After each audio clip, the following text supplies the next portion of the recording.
Bonjour à tous. La semaine dernière, j'ai reçu un colis. Merci Nico. Et il contenait un très beau début de colonie de Neoponera villosa. On va les mettre en terrarium ensemble. Allez-y, c'est parti.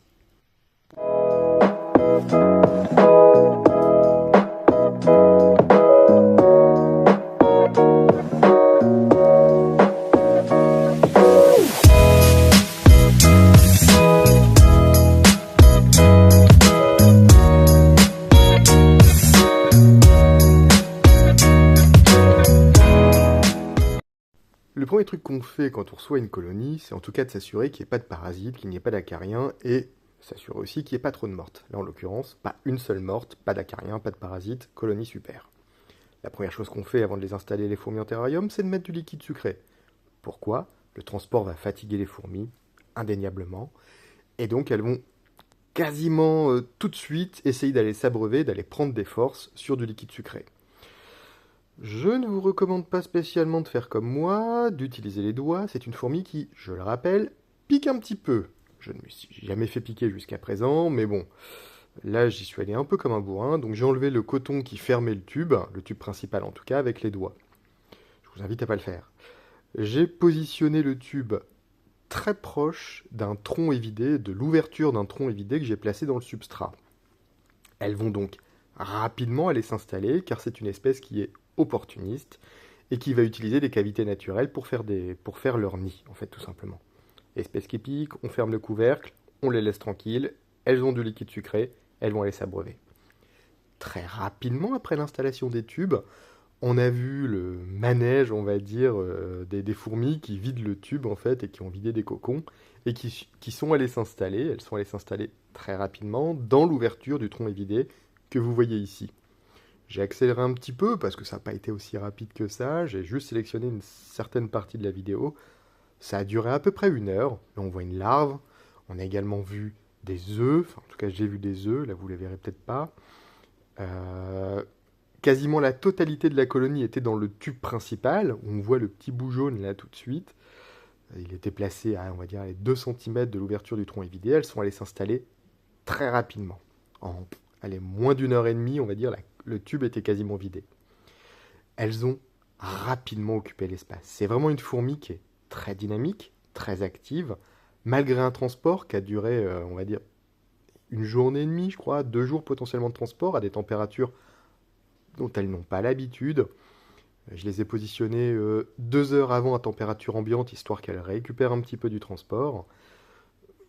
Franchement, l'installation s'est faite très très très rapidement. J'ai moi-même été surpris, à la fois de la qualité de l'envoi et de la rapidité des fourmis.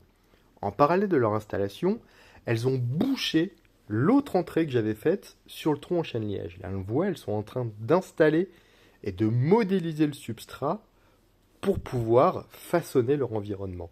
Elles ont été très réactives à l'installation. Et encore une fois, cette modélisation du substrat n'est pas possible dans un terrarium type qui n'est pas naturel en fait, dans un terrarium on va dire artificiel. On le voit dans cette séquence, elles ont quasiment immédiatement exploré la totalité du terrarium. On en voit une en haut à droite là dans mes bouchons, Jérôme me tuerait, où elles sont allées s'abreuver très rapidement au liquide sucré pour récupérer de l'énergie.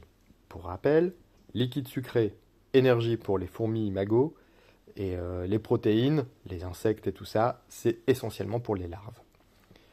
Donc on les voit bouger, on les voit bouger, on les voit encore charrier un petit peu, vider encore un petit peu le tube principal. Elles ont exploré très vite, très rapidement, et c'est vraiment un très beau début de colonie. Elles ont vidé ensuite, il y avait 3 tubes dans l'envoi, 2 tubes qu'on voit sur le côté droit, le tube principal à grande proximité de l'ouverture du tronc est vidé. Elles explorent, elles explorent. J'ai cru qu'elles allaient chasser pendant un moment, je leur ai proposé des blattes, mais elles ne les ont pas acceptées. Bon, c'est un vrai régal de voir un début de colonie comme ça explorer. J'ai l'habitude de cette espèce, j'en ai une espèce aussi, enfin Neoponera villosa, je l'ai en 2 exemplaires du coup. Dans mon grand terrarium, elles n'arrêtent pas d'explorer, elles sont continuellement actives. Encore une fois, avec ce début de colonie, j'ai pas été déçu. Très active, elles sont même allées en hauteur. Franchement, cette espèce-là, c'est du régal à observer.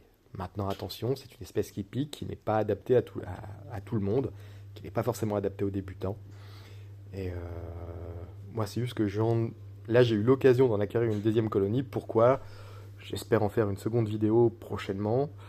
On va essayer de faire de la reproduction de ça. Mais bon, ça, c'est dans les tuyaux, c'est dans les projets pour plus tard, 2024, 2025, on avisera. Il faut déjà que cette colonie se stabilise et puisse me faire désexuer.